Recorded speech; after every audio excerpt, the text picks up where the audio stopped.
Outstanding South African, Pan-Africanist and humanitarian. Now, mourners gathered at Calvary Methodist Church in Midrand to bid farewell to the struggle stalwart. Now, SABC foreign editor Sophie Mokoena attended that funeral. She joins us this evening. Thank you very much for your time, Miss Sophie. Described as an outstanding patriot, that's what we've heard. Yes, indeed. Ambassador Khumalo worked very hard to liberate the country, but after liberation, he continued to be a diplomat. He continued to sell South Africa's foreign policy abroad, and he was very firm, a disciplinarian, but also a very humble person. That's how they described him. I want to talk about his earlier days, you know, how he played a role in leading the United Nations to declare apartheid as a humanitarian crisis, basically, or a crime against humanity. Yes, you'd recall that when he left South Africa, he went to the United States of America. There, he worked very hard. He worked tirelessly to ensure that the international community supports the struggle. He worked very hard to mobilize the congressmen and women in particular to ensure that the veto by the then President of the United States of America, Ronald Reagan, is put aside, because Ronald Reagan didn't support a position where many international organizations and other countries were saying that there should be sanctions imposed against the regime, or the apartheid regime.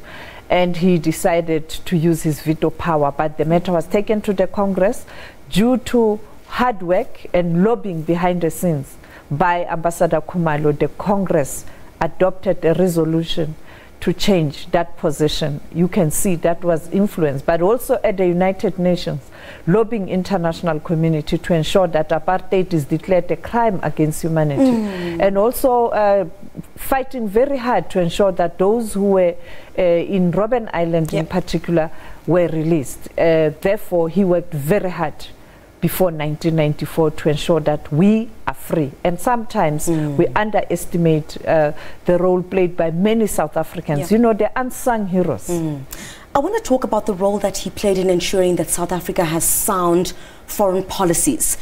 I want to look to today as the world watches what's happening at the United Nations Security Council, where the issue of Venezuela is on the table. And, you know, it's days like this, then one could perhaps say the wisdom of the likes of the late ambassador is something that South Africa will remember, because he always ensured that South Africa's positions were always well articulated. Yes, today, as you observed earlier on, there's an emergency meeting of the Security Council. Why?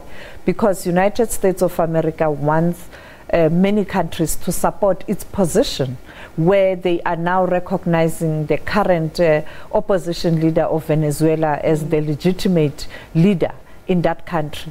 And other countries are against that, particularly the South-South, but also Asia, and also countries that believe that it is the suppression of the will of the people. But secondly, they believe that if the Venezuelans themselves must be the ones who take a lead in terms of what needs to happen in Venezuela.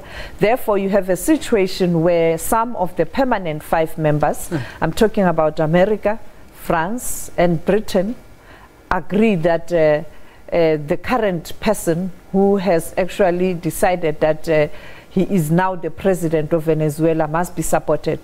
On the other hand, we have some members, the permanent 5, that is China and Russia, saying no. And South Africa, because South Africa doesn't subscribe to coups, they took a decision that they will not support that position. It's a coup. It's a diplomatic coup, or a sophisticated coup.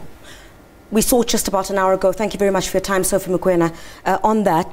Just about an hour ago, we heard South Africa's position there, and we must inform you that we will be crossing to Show and Bryce Peace in New York for all the latest on that coming up at 7 o'clock. Do stay tuned for that. But